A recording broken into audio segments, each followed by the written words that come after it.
lovely souls, and welcome back to another March weekly reading vlog. The light is returning, the air is new, and it's a perfect time to start fresh stories. Now, as you saw, I am reading House of Leaves. Right now, I've just got to page 100, and it's getting interesting. There is a mysterious tunnel in the house of the Navidston, on, I think they're called Navidsons. I'm not too sure what the family collectively is called, but one of them is called Navidson, one of them is called Chad. You've got the little children, Chad and Daisy, and then you've also got the wife, Karen.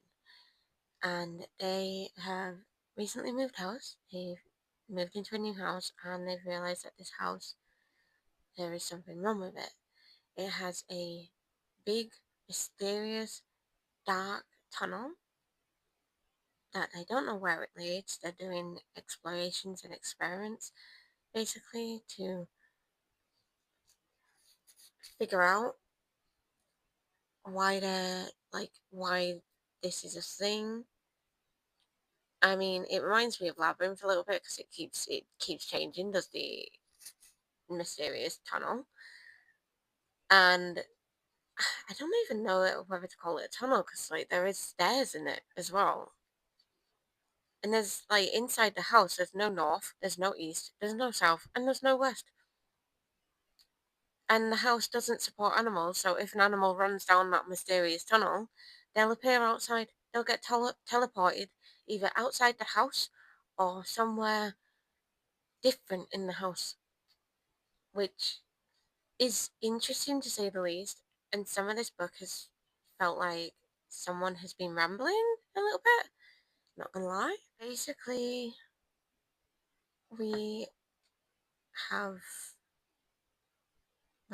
we've had scientific talk about sound for some reason, and we've also had Norse mythology out of nowhere.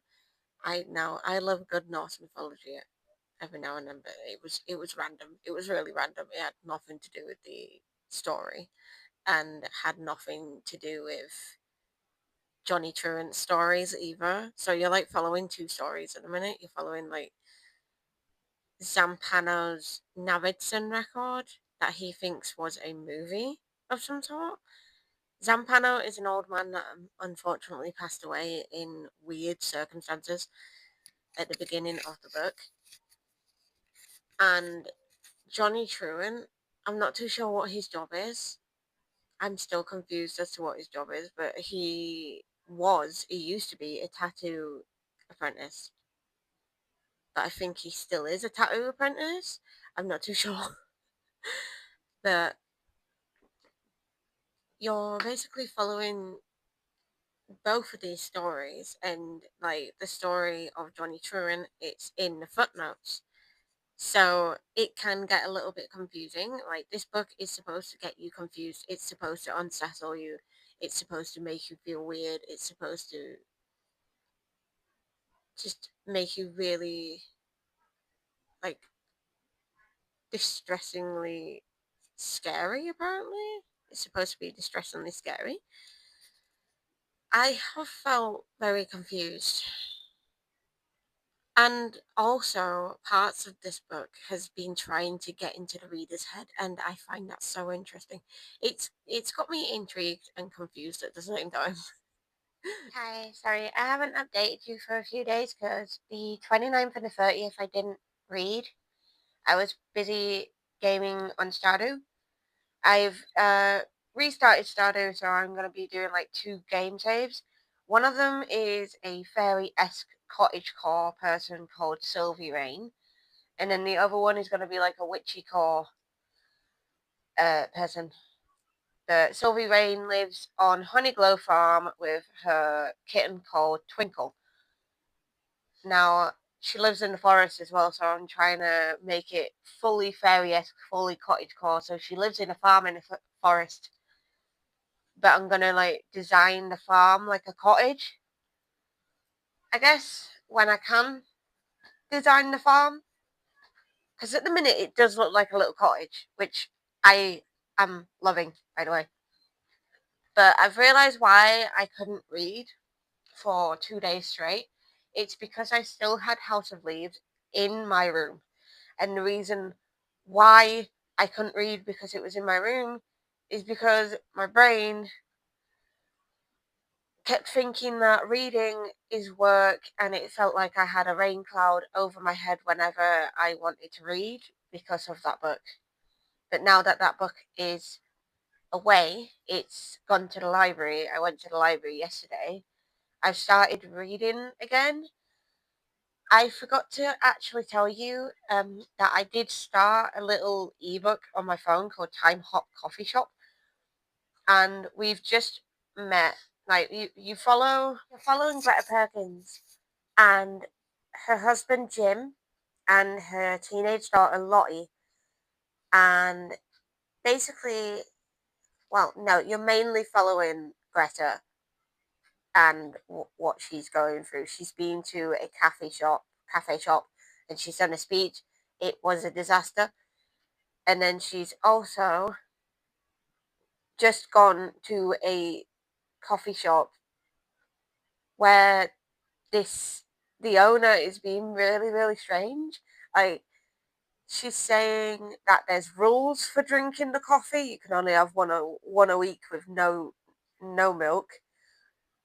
You might want to stay in the place, but don't stay longer than you're expected to. Like, Greta is so confused by this. But anyways, this is my library haul. I went in with 4. Some of them were quite big books, and I went in thinking that I wasn't going to come out with any. I came out with 5, and they are small books. They're all small books, which is nice. So we have Honeybee by Dawn O. Porter. I like bees. I saw this and was like, oh, it says bee on it. So I read the blurb and was interested. So you might see this in front of the stacks a little bit later. You might not, it depends. So while I was up there, I asked one of the librarians if he could recommend something that had, like, didn't require a lot of concentration or focus due to House of Leaves overstimulating my brain, overwhelming my brain, and confusing the daylights out of my brain. And he said that this author, this thriller crime author, is really, really good at writing easy reads. So this is The Sleeping Beauty Killer by Mary Higgins Clark and Alistair Burke. So I'm down for another crime. Then this one I reserved. This is Jane Eyre by Charlotte Bronte. I thought I've read from what's the other one? Emily Bronte. I've read from her before. Why not read from her sister? So I wanted to give Jane Eyre a go. Then these two I picked up because they look so cozy and they look easy to read as well. Like Tales from the Cafe. I feel like this is from Before the Coffee Gets Cold. I don't know if it's part of the series, but it by the sounds of it, you can actually read it without reading the others. And then Before the Leaves Fall. Just look at the covers; they're so cozy. I'm a very cozy person, so I'm always down for some coziness. That's it for this March week of reading. May your next reads be full of light, curiosity, and possibility.